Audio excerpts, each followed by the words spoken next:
The Gulag Archipelago is not just a book, it is a wound torn open on the pages of history.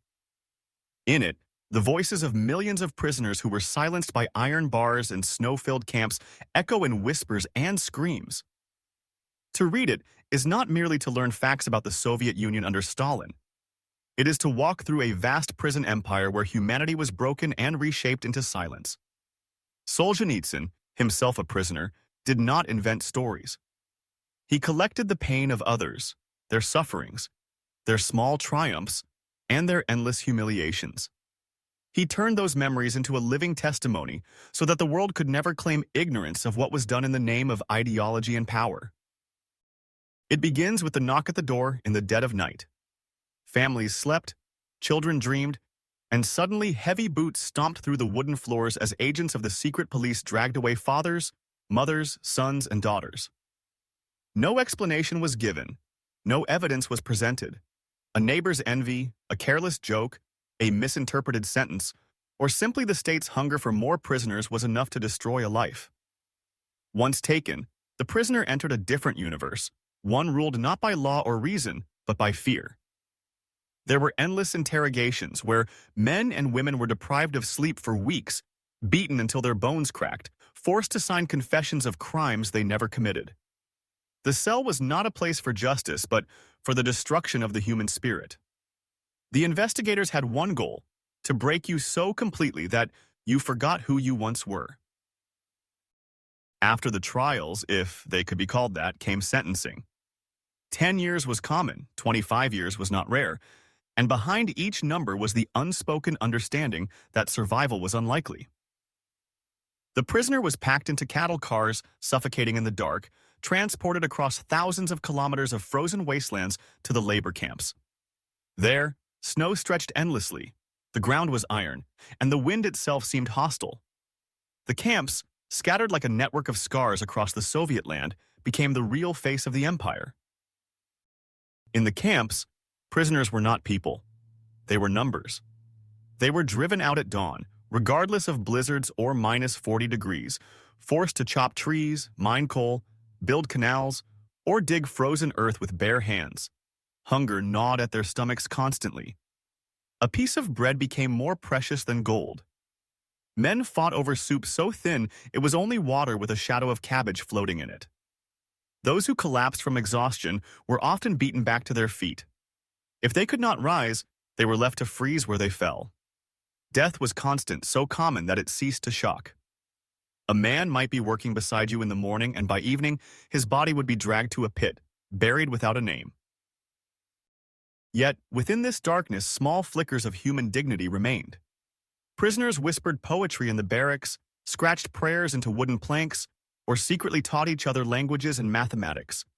A single kind gesture, sharing half a crust of bread, helping a weakened man stand, became an act of defiance against the system that sought to strip away all humanity. Solzhenitsyn describes how even in chains, some people kept their inner freedom. They refused to surrender their conscience, and this refusal became the most dangerous weapon against tyranny. The book does not spare the reader from horror. It describes mothers who watched their infants starve, wives who never learned if their husbands were alive, and children who grew old waiting for parents that never returned. It tells of prisoners shipped to the icy wastes of Kolyma, a land where survival meant enduring hunger, frostbite, and despair. In Kolyma, the soil itself seemed to devour life. Prisoners dug gold out of frozen mountains while their own lives slipped away into the snow. The cruelty of guards was endless, but sometimes it was the cruelty of fellow prisoners, driven mad by desperation, that cut deepest. Solzhenitsyn also reveals the terrifying machinery behind the camps. It was not just a few evil men. It was an entire system built on lies. The state created enemies out of ordinary citizens: teachers, farmers, engineers, soldiers, priests, poets. No one was safe. A careless word could condemn you, and even loyalty to the state offered no protection. The Gulag existed because fear was a weapon, and the rulers knew that when people are afraid enough, they will obey anything. But he also makes clear that silence allowed the system to thrive. Many saw arrests, many suspected the truth, yet they chose not to speak. Fear silenced them, but also convenience and sometimes cowardice. This silence became another chain around the prisoners' necks. In writing his book, Solzhenitsyn broke that silence. He believed that truth, even when painful, had the power to heal. The Gulag Archipelago is more than a chronicle of suffering. It is a mirror for humanity. It asks the reader, what happens when ideology becomes more important than life? When a system of power is allowed to crush the individual in the name of some abstract dream? It warns that cruelty begins not in the camps, but in the small compromises of conscience that let injustice grow. It tells us that evil is not far away. It lives in the hearts of ordinary people who choose to obey rather than resist. In the end, the book is not only about Russia. It is about all of humanity. It reminds us that wherever tyranny rises, the seeds of another gulag can be planted. It pleads with the world to listen, to remember, and to never again allow such a vast machine of cruelty to grind millions of lives into dust. Solzhenitsyn carried the voices of the dead and the broken, turning their silence into words so powerful that even empires trembled before them. The Gulag Archipelago is thus both a monument and a graveyard, a place where memory survives. Every line carries the weight of those who could not speak.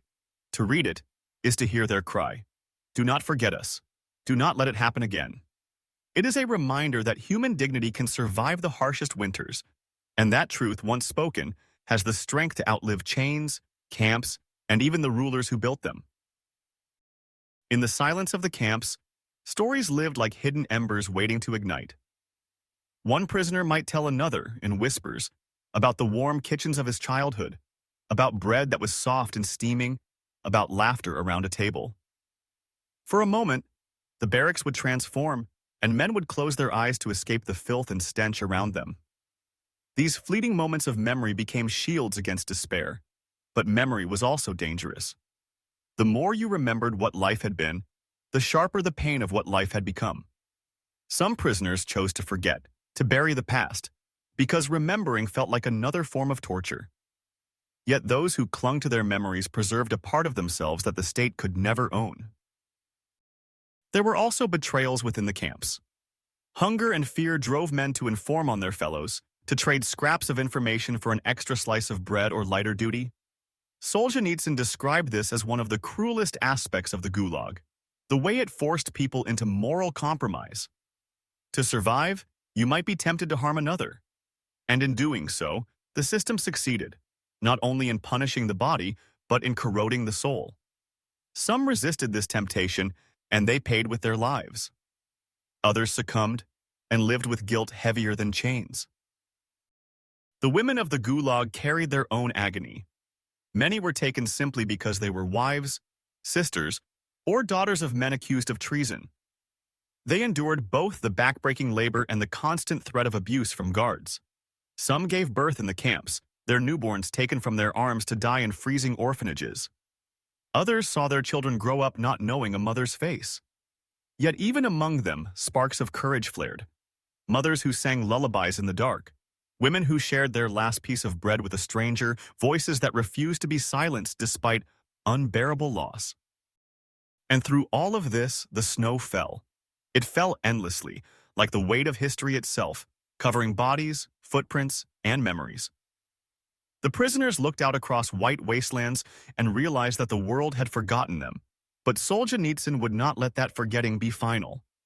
By gathering these fragments of sorrow and survival, he built a monument more enduring than stone. He showed that truth has the strength to outlast empires, that even when every effort is made to erase a people, their suffering can still rise to testify. His words ensure that those voices, once drowned in the blizzards of silence, will never vanish from the human conscience.